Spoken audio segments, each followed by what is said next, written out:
To enable or disable quick share on your Motorola smartphone, first of all, we need to go to settings. Over here in settings, we should be able to proceed to connected devices.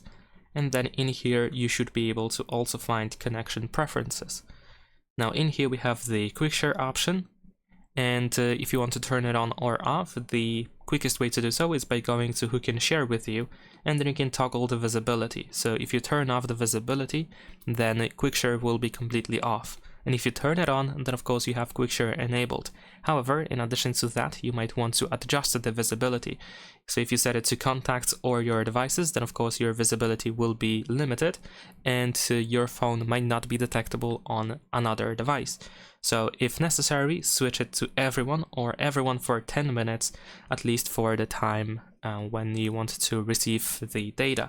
Also, if you go to receive over here, then your visibility will temporarily enable and set to everyone. So that's pretty much it. Leave a like and subscribe.